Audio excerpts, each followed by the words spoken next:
Hey, this is Rachel from the Life Facilitator, and I am doing a memory plan with me today, featuring ways to use doilies on your memory planner spreads.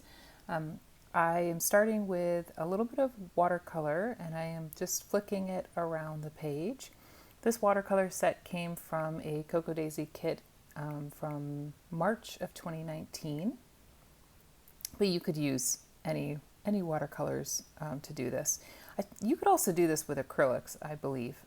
This is my first time doing it, and it was really fun, and I really like the interest it brought to the pages. Next, I am going to share how you can embellish a doily using a little bit of distress ink, a little bit of water, and my favorite method of adding color to a page, which is the smoosh method, which is exactly how it sounds. You're just going to smoosh that color right onto the doily. Smoosh, smoosh. There we go. It's very therapeutic. If you haven't tried it, I highly suggest it. Also, you have no control how it turns out, so it's a kind of a fun lesson in just going with it. I also showed a couple other doilies that I have decorated with a little bit of watercolor. And this one I used a stencil with some distress ink, and which is how I made that pattern. Now that I have my doilies and my pages are dry, I am going to add my photo clusters to the page.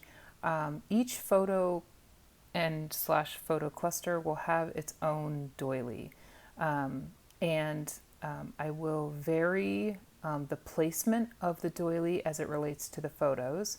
So some of the doilies you see that one doily is on top of the photo, one doily is beneath the photo, kind of on the lower corner, and so on. So this just helps there be a little bit of variation and visual interest on the page.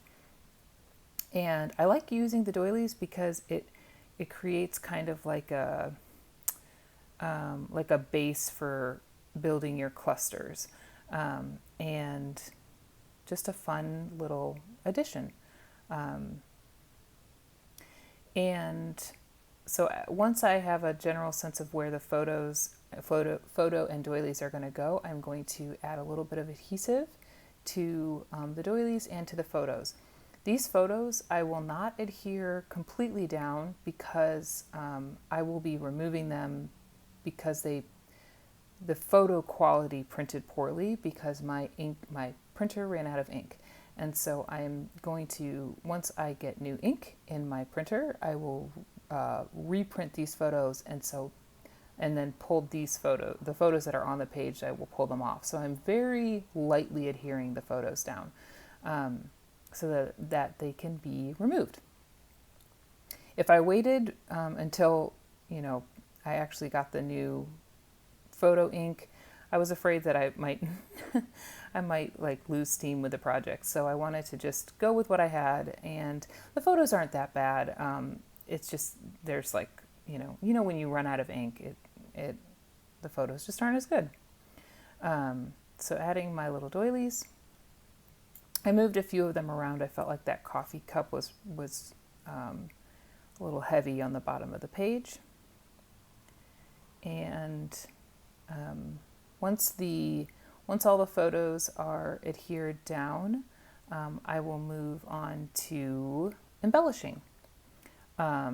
One of the ways I will embellish this page is with some fussy cut hexagons that came from one of the papers in the memory keeping kit. I think the paper is in both the pocket kit and the traveler's notebook kit. But I just went ahead and cut a few little clusters of hexagons, and we'll add them throughout the page. So here's me showing you the ones that I cut out. I really liked the idea of having the bold shape and color of the hexagons, contrasting the sort of soft doilies and the soft colors that are in the doilies. To me, it was really visually pleasing to have both of these shapes and colors and things coming together. Now I will add a few die cuts around the page. The one on the top corner says Happy Fall, y'all, which is perfect because it's with the photo of my cousin Shannon, who's from Texas, and just seemed appropriate to have something y'all in her photo. Here's a trick for cutting out labels. I hole punch the corners so that when I cut out the labels, all I have to do is just do a straight cut instead of having to fussy cut the corners. And this little trick has helped me actually use way more of my labels, because I used to be frustrated with not being able to like get a clean cut on the corners. This label will hold my title for this, kind of my title for this page, but mostly just the name of the park that we were hiking and walking around in.